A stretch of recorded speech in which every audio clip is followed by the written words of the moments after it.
నిన్న అనుకోకుండా ఒక ప్లేస్కి వెళ్ళాను. నిజంగా అద్భుతం అండి. ఆ ప్రకృతి, పచ్చని కొండలు, ఆ పచ్చని కొండలు చూస్తానని చెప్పి మైమర్చిపోయాం. నిజంగా ప్రకృతి అందంగా ఉంటుంది. ఆ ప్రకృతికి చిన్నపాటి చిరుజల్లులతోడైతే ఇంకా అందంగా ఉంటుంది. ముందుగా మాకు ఆంజనేయ స్వామి ఆహ్వానం పలికాడు. తర్వాత సంపెంగ పూలు, అలాగే పచ్చని పనస చెట్లు కూడా స్వాగతం పలికాయి. వెళ్ళటంతోనే మాకు నిత్య గంగ కనిపించింది.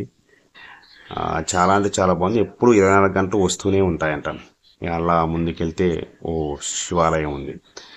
అంత ప్రశాంతమైన వాతావరణంలో ఆ ఆలయం చాలా అద్భుతంగా అనిపించింది నాకైతే. అయితే ఇక నాకు ఒక దేవాలయం దూరంగా కనిపించింది.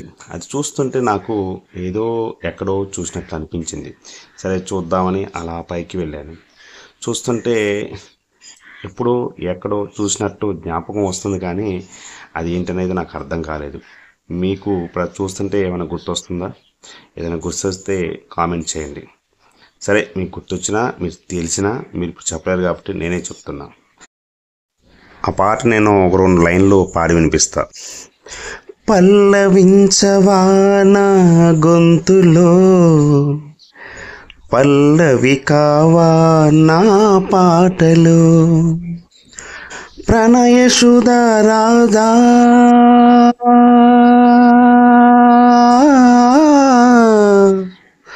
నా బ్రతుకు నీది కాదా. అదండి పాట. ఇప్పుడు ఈ పాట ఎంతమందికి తెలుసో కామెంట్ చేయండి. ఈ పాట బాలచంద్ర గారు దర్శకత్వం వహించిన సినిమాలోదండి. ఈ పాటలో నటించింది సరిత అండ్ అరుణ్ అనే నటీనటులు. ఈ పాటకు మ్యూజిక్ అందించింది ఎంఎస్ విశ్వనాథన్ గారు, పాడింది బాలసుబ్రహ్మణ్యం గారు. ఈ పాట నాకు చాలా అంటే చాలా ఇష్టం అండి. చిన్నప్పటి నుంచి, అంటే స్కూల్ డేస్ నుంచి కూడా నేను చాలా ఇష్టంగా వినేవాడిని, చూసేవాడిని. కానీ ఆ ఆలయం, ఆ లొకేషన్ అనుకోకుండా నిన్న వెళ్ళి చూడటం జరిగింది. నిజంగా అద్భుతం అంటే అద్భుతం అండి. ఇది గుడిలో అనే ప్రాంతం అండి, వైజాగ్ దగ్గరలో ఉంటుంది. ఎప్పుడైనా మీరు వెళ్తే చూడండి. ఇంతకు ఆ పాట ఏ సినిమాలదో మీకు అర్థమయ్యే ఉంటుంది. 80s 90s వాళ్ళకి కంపల్సరీ తెలుస్తుంది. నిజంగా నిన్న ఒక మెమరబుల్ జర్నీ అని చెప్పొచ్చు. నిన్న నేను అక్కడికి వెళ్ళడానికి కారణం మా మిత్రులు పెద్దవారు రామచంద్రరాజు గారు నన్ను అక్కడికి తీసుకెళ్లారు. వారికి ప్రత్యేక కృతజ్ఞతలు. వస్తూ కూడా ఎంతో రాబుద్ధి కాలేదండి అక్కడ నుంచి. ఇక రావటం కూడా ఎంతో బాధతో వచ్చాననిపించింది. ఎందుకంటే ఆ పాటతో నాకు ఒక మంచి రిలేషన్